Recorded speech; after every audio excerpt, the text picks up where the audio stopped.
I invite Reverend Allie Young and Reverend Dr. Van Stinton, Director, Clergy Excellence Report.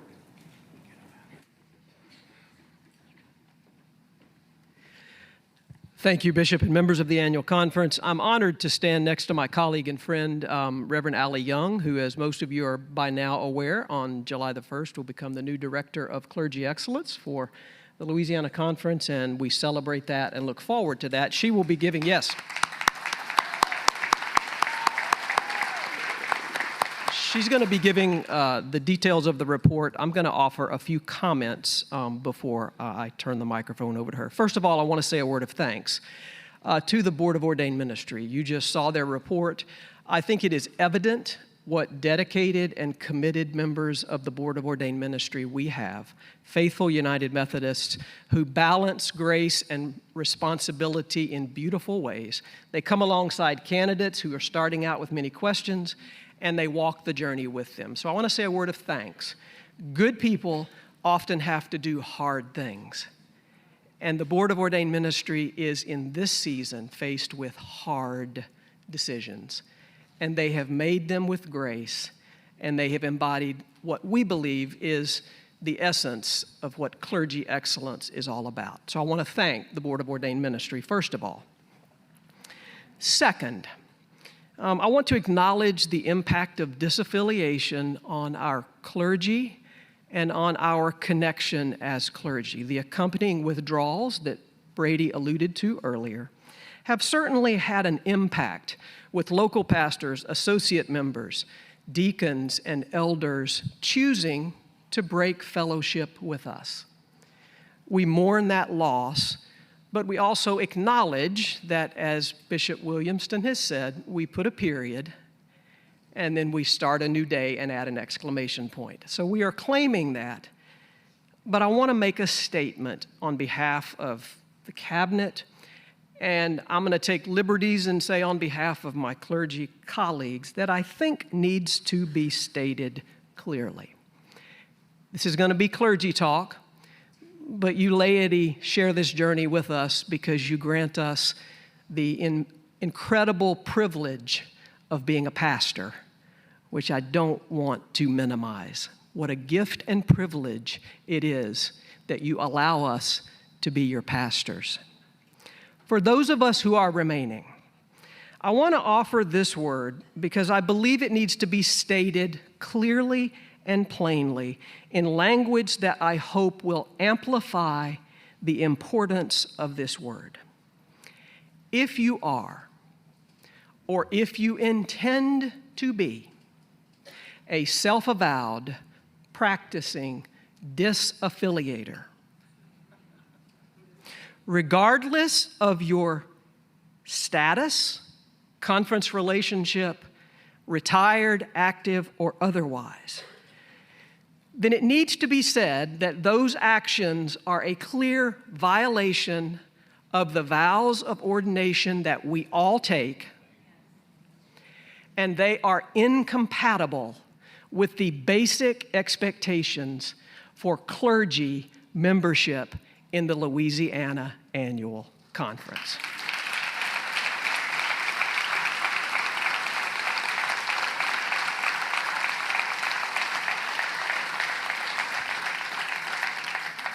Finally, as I was leaving yesterday, I happened to be walking down the hallway out there behind a gathered group of our retired clergy.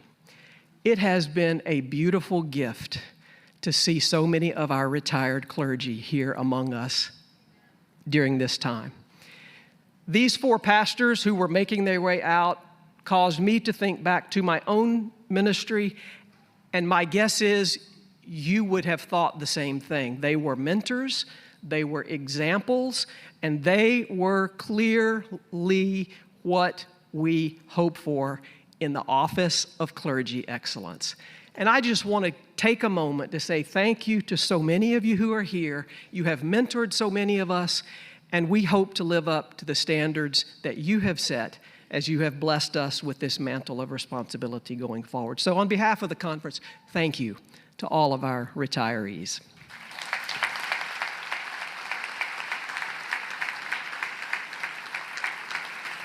And now I happily pass the microphone to my friend, Allie Young.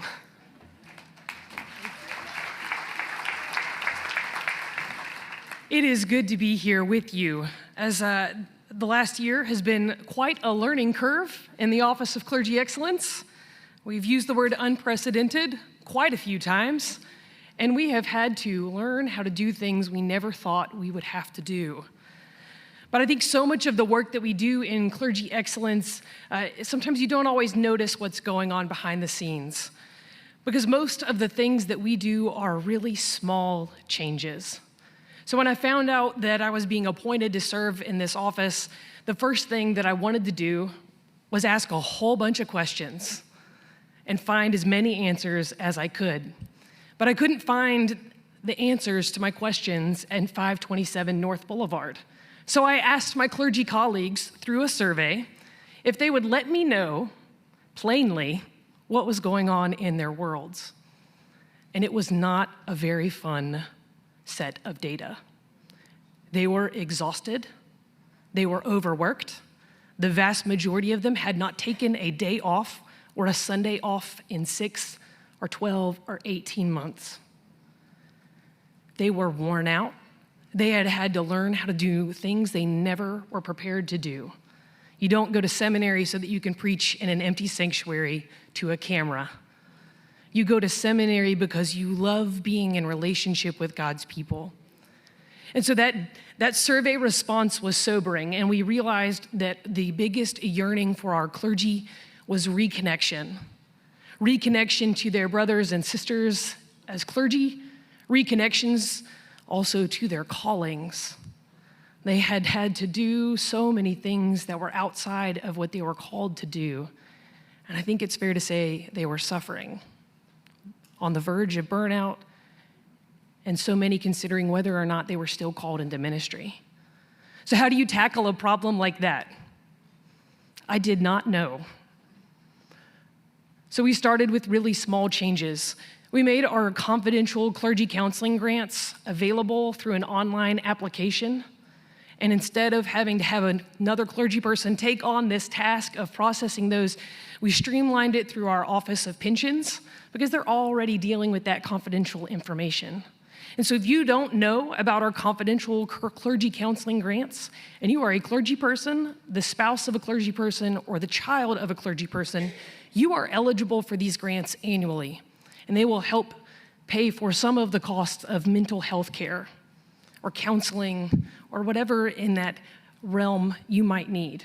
You can find that information on our website, and that application, from the time that you apply to getting those funds, that timeline has dramatically reduced over the last year. So I would encourage you, I've heard from some clergy who volunteered to share their experiences, and instead of calling one of them up here, I'll say ask your friends, hey, are you doing all right? Do you need to take advantage of that grant? But we also wanted to make opportunities for our clergy to reconnect to one another, and so we started with a fall clergy retreat. And Reverend Craig Gillum led us through a time where we were able to reconnect with some of the tools that we learn in the residence and ministry process for those who are ordained, and also an opportunity to reconnect with one another, building out some intentional free time so that people could just be together. For so many of us, it was the first time that we were together in 2 or 3 years. And at that retreat, we had the opportunity to, again, get feedback. I love to ask questions. And clergy told us, this was good, but what would be better is if we were led in some intentional spiritual formation. And so in the spring, we invited Lisa Frost, who's a certified spiritual director, to lead us in a time of renewal. And when that happened in May, and I would say more of our clergy were able to come to that when we had about 75 clergy people. And I know for me, it was a balm to my soul, and I hope it was a fruitful experience for our clergy. And we intend on trying to offer these retreats at least once a year, but hopefully twice a year moving forward. It's not a big change, but it's something. Again, this small change it's just the theme. We've heard it from a lot of people throughout this time. You heard Todd mention that we brought in a communication expert to help us deal with misinformation, disinformation, and malinformation. And so our office has partnered together to bring in Sabrina Joy Stevens to lead us in a time of just basic communication. We had 3 different annual conferences represented. We had lay folk, we had clergy, and we are excited to continue that relationship with Sabrina moving forward. We also noticed that if you want a healthy church, you have to have a healthy pastor. And your pastor can't be healthy if they're not taking care of themselves. Your pastor can't be healthy and help lead a church if they are not taking care of themselves. So we unsiloed some of our work. The Office of Church Transformation and the Office of Clergy Excellence are trying to be more intentional with collaboration, trying to partner our resources so that we can equip lay folk to help clergy, and so that we can help clergy identify those lay leaders. So Chad Brooks, in a little while, will probably tell you a little bit about small is the new big. Again, the theme is small changes.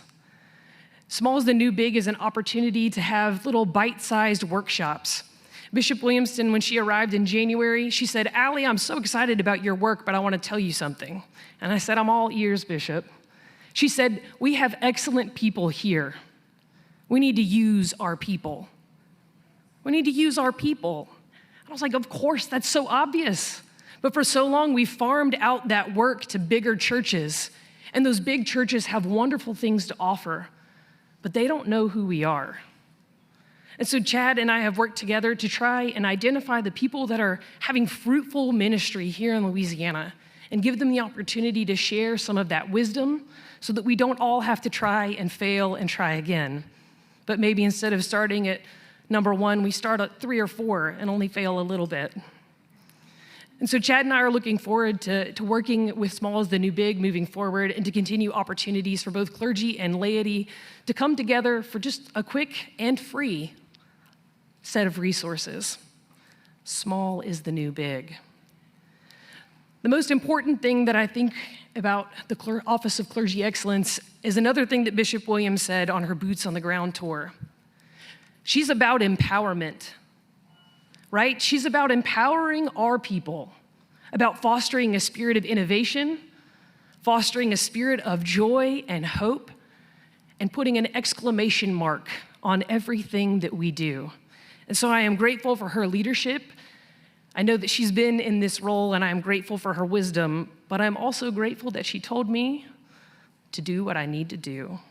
So I'm looking forward to this next year serving as the Director of Clergy Excellence and hope to continue to partner with our clergy, to hear from you, to learn from you, so that we can give you what you actually need and not what we think you want.